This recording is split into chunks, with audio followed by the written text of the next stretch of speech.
আসসালামু আলাইকুম দর্শক, আশা করি সবাই ভালো আছেন। আমিও আপনাদের দোয়ায় অনেক অনেক ভালো আছি। তো আজকে নতুন একটা রেসিপি নিয়ে আবারও চলে এলাম। আর দেখতে পাচ্ছেন খুবই মজার একটা রেসিপি নিয়ে আসছি। আজকের লাল শাক কীভাবে রান্না করতে হয়।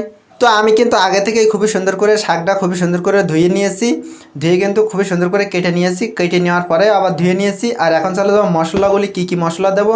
তো দেখতে পাচ্ছেন আমি কিন্তু মশলা নিয়ে নিয়েছি, যে কাঁচা মশলাগুলি আর কাঁচা মাছ এগুলি কিন্তু নিয়ে নিয়েছি। রসুন নিয়ে নিয়েছি, আদা নিয়ে নিয়েছি, আর কাঁচামরিচ নিয়ে নিয়েছি, আর নিয়ে নিয়েছি কিন্তু পেঁয়াজ কুচি, আর নিয়ে নিয়েছি দেখতেই পাচ্ছেন চিংড়ি মাছ। এই চিংড়ি মাছ কিন্তু আমি চাকা চিংড়ি মাছটা নিয়ে নিয়েছি, সবথেকে মজার যে চিংড়ি মাছটা, এই সাদা চিংড়ি মাছটা নিয়ে নিয়েছি। আর এখন আমি রান্না করব। তো আজকে রান্না কিন্তু পুরোটা গ্যাসের চুলায় করে নেব। আর দেখতেই পাচ্ছেন আমি একটা প্যান বসিয়ে দিয়েছি, আর এখন কিন্তু তেল দিয়ে দিয়েছি। আর এই তেল দেওয়ার পরেই কিন্তু আমি পেঁয়াজ কুচি দিয়ে নেব। আর পেঁয়াজ কুচিটা দিয়ে খুবই সুন্দর করে একটু নাড়াচাড়া করে বাদামি কালার করে কিন্তু হালকা একটু ভেজে নিতে হবে। আর এখন দিয়ে দেবো কাঁচামরিচ, আর কাঁচামরিচটা দিয়েই কিন্তু পেঁয়াজের মতো হালকা একটু নাড়াচাড়া করে ভেজে নিতে হবে। আর এখন দিয়ে দেবো রসুন বাটা। তো রসুন বাটা দিয়েই কিন্তু পেঁয়াজের মতো খুবই সুন্দর করে কিন্তু ভেজে নিতে হবে। আর এখন দিয়ে দেবো আদা বাটা।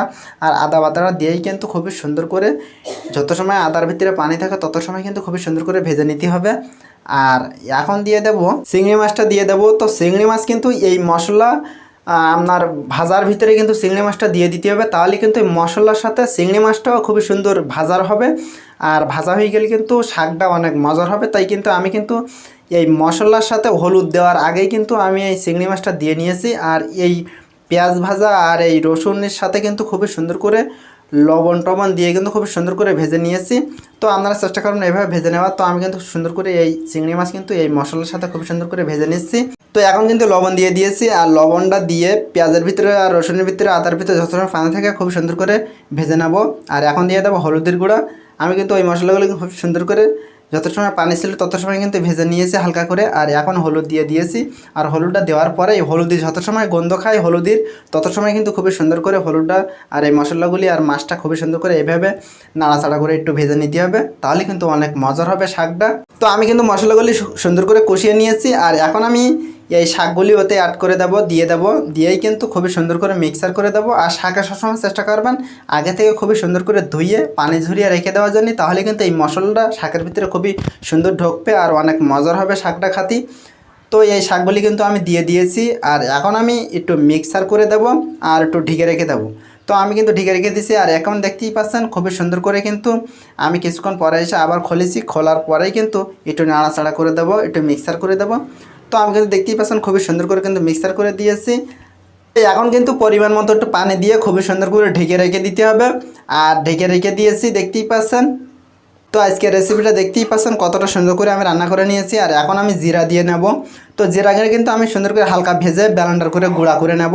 তো আমি কিন্তু জিরাগুনি খুবই সুন্দর করে কিন্তু গুঁড়া করে নিয়েছি, দেখতেই পাচ্ছেন এরকম সুন্দর করে কিন্তু ফিনিশ করে গুঁড়া করে নিতে হবে। তো আমি কিন্তু গুঁড়া করে নিয়েছি। আর এখন আমি এই তরকারিটার ভিতরে শাকের ভিতরে দিয়ে কিন্তু খুবই সুন্দর করে এটা মিক্সার দিয়ে নেব। আর মিক্সারটা যত ভালো হবে জিরার ঘেরানটা পুরো তরকারির ভিতরে ততটাই ছড়াবে। তো চেষ্টা করবেন খুবই সুন্দর করে একটু নাড়াচাড়া করে দেওয়ার। তো এখন একটু নাড়াচাড়া করে মিক্সার করে মশলাটা মিক্সার করে দেওয়ার পরেই কিন্তু আমি একটু ঢেকে রেখে দেবো, যেহেতু জিরা দিয়ে দিয়েছি এখন একটু ঢেকে দেওয়ার দরকার। তো ঢেকে দিলেই কিন্তু অনেক মজার হবে। তো ঢেকে দিয়ে দিয়েছি। আর দেখতেই পাচ্ছেন আমি কিছুক্ষণ পরে এসে খুলেছি। তো এখন কিন্তু অনেক মজার হয়েছে আর অনেক সুন্দর একটা ঘেরান বাইরে আসছে। তো এখন আর একটু নাড়াচাড়া করে নেব। তো আমার রান্নাটা কিন্তু হয়ে গেছে। আর এখন আমি একটু নাড়াচাড়া করে আর একটু ঝোল কমিয়ে কিন্তু পরিবেশন করে দেখাবো। তো এরকম করে বাসায় একবার হলেও ট্রাই করে দেখবেন। তো আমার রান্না কিন্তু একবারে অল কমপ্লিট হয়ে গেছে। তো এখন আমি একটু পরিবেশন করে দেখাবো কেমন হয়েছে আজকের এই রেসিপি।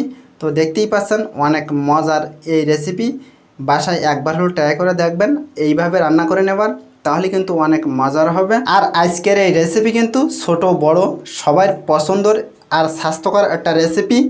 আর শাকটা রান্নার সময় সবসময় একটু পানি কম দেওয়ার চেষ্টা করবেন, তাহলে কিন্তু অনেক মজার হবে। তো আজকের এই রেসিপি দেখতেই পাচ্ছেন কতটা সুন্দর করে আমি রান্না করে নিয়েছি।